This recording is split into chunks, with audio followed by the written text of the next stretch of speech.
Тажикстан, Өзбекстан президентімен тығыз байланышып, біздің президентіміз өзінің дипломаттық сапатын аябай көрсетті да.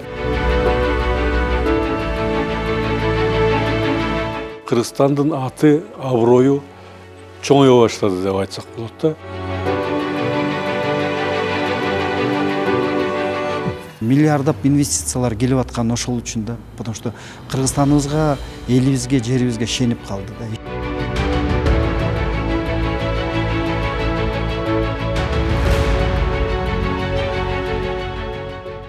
Кыргызстан тынчтыкты сүйгөн, талаш тартышты сүйлөшүү жолу менен жөнгө салган өлкө экенин далилдеди. Узак жылдардан бери чечилбей, жаңжалдардын очогуна айланган чек ара маселесине чекит койду. Бул аракет Садыр Жапаровдун бийлиги тушунда жүзөгө ашып, Борбор Азияда жаңы жагдай жаралып, ынтымактын ыры жаңыра баштады. Бул чоң иш. Жалаң эле биздин элибиздин ошо түштүктөгү жашоо шарт эмес. Жалпы Борбордук Азия керек болсо дүйнөлүк саясатка таасир эте турган окуя болду да. Алгач Өзбекстан, аны улай Тажикстан менен чек ара сызыгы такталды. Үч өлкөнүн чек арасынын кесилиш чекити боюнча келишимге Худжантта кол коюлду. Бул тарыхый окуяга дүйнө жүзү баам салып, үч мамлекеттин кадамын кубаттады. Тажикстан, Өзбекстан президентімен тығыз байланышып, біздің президентіміз өзінің дипломаттық сапатын аябай көрсетті да, өнерін.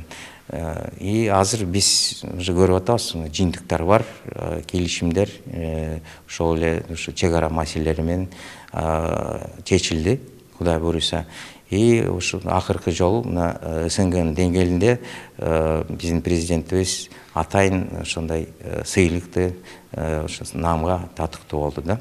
Чек араны чечүүнүн артында Ополтоодо иш турат. Байма-бай жолугушуу, бир нече саатка созулган сүйлөшүүлөрдүн натыйжасында ача пикирлер мунасага айланып, чечимдер юридикалык жактан бекемделди. Орто Азияга, мисалы Кыргызстанга келейин, Баткенге бир инвестор салайын, инвестиция салайын десе эле чек ара чечилген эмес, чыр-чатак бар. Ал жерге сүйрөп келсең да келбейт. Ошол Тажик тарабында деле, мисалы Согдийский областка бирдеме салайын десе, аган келбейт. Өзбек тарабына деле келбейт.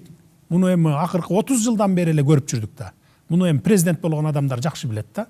И ошол эле Эмомали Шарипович Рахмон, Шавкат Миромонович Мирзиёев дагы жакшы билет. Ал чөлкөмгө эч ким кирбеген, инвестор кирбеген. Мындай эми ири инвесторлор кирбеген. И биздин чөлкөмгө деле. Мына азыр ири инвесторлор келип атат. Андан сырткары ошо мен азыр айтып өтпөдүмбү бай, баардыгы Орто Азияга кызыгып атканы. Анткени Орто Азияда тынчтык орноду. Жанаша жайгашкан өлкөлөрдөн тышкары алыскы мамлекеттер менен да алака бекемделүүдө. Кыргызстан көп векторлуу, тең салмактуу тышкы саясатты карманып, Бириккен Улуттар уюмуна мүчө 185 өлкө менен дипломатиялык мамиле орнотту. 2025 жылы президент 20дан ашык жолу сапар жасап, Бахрейн, Пакистан, Египет сыяктуу өлкөлөр менен кызматташтыктын жаңы барактары ачылды. Мурун жалаң эле ушу Борбордук Азия чек ара маселе ички саясат менен алек болсок, азыр ушу Африка мамлекеттерине элчиликтерди ачып атабыз. Туура араб мамлекеттерине элчилик ачып атабыз. Бул дүйнөбүздүн көз карашы, кыргыз мамлекетинин таасири, кыргыз мамлекетинин экономикалык байланыштар, деле эл аралык байланыштар кеңейип, Кыргызстандын аброю көрсөтүп атат деген мааниге да. Биринчи жолу ошол мамлекеттик жана расмий сапарлар болду.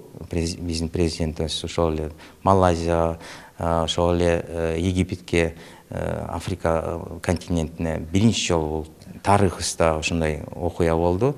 Элчилик ачылды. Бул мен ойлойм туура кадам болду.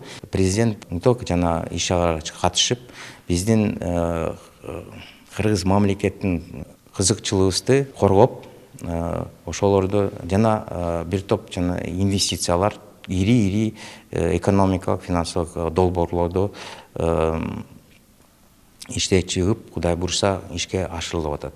2025 жылы Кыргызстандын келишимдик укуктук базасы жаңы документтер менен толукталды. Тышкы иштер министрлигинин маалыматына ылайык 163 эки тараптуу, 470 көп тараптуу келишим жана документ иштелип чыккан. Эл аралык айдыңда Кыргызстан экология, каражаттарды адилет бөлүштүрүп, максаттуу сарптоо, чакан өнүгүп келе жаткан өлкөлөрдү көз жаздымда калтырбоо сыяктуу маселелерди көтөрдү. Тышкы саясаттын, ички саясаттын базасы бул экономика. Экономикабыз туура болбосо, экономикабыз чын болбосо, экономикабыз башка деңгээлде болбосо, бизге кандай ким сый урмат көрсөтмөгүлө. Эси биз жалдырап туруп башка өлкөлөрдөн акча сурап, бюджеттеги зарплатаны бүтүрөлүк, жанакы соц тармактарга акча берелик деп туруп жүрсөк, бизге кандай сый урмат болот? Биздин бюджетибиз 12-13 миллиард доллар болуп атса, ич дүйнө продукциябыз 20 миллиардтан ашса, анын ошон үчүн Орто Азияда, Борбор Азияда, ошол эле Россия, Кытай бизге башка мамиле кылат да.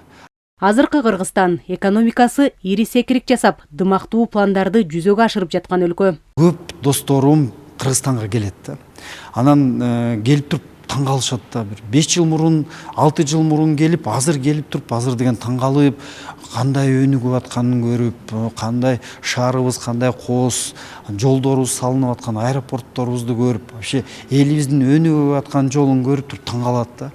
Бириккен Улуттар уюмунун баш катчысы Антонио Гутерриш Кыргызстан буга чейин уйкудагы сулуу болсо, азыр чапканаттай баратат деп өлкөнүн өнүгүү динамикасын сыпаттаган. Соңку жылдары экономика 8-9%дан кем эмес өсүш көрсөтсө, 2025 жылы ИДПнын өсүү темпи 10,2%га жетти. Кыргызстан региондогу эле эмес, дүйнөдөгү экономикасы тез өнүккөн 3 мамлекеттин бирине айланды. Жазгүл Сейдахматова, Мээримбек Жусупбек уулу, ЛТР, Бишкек.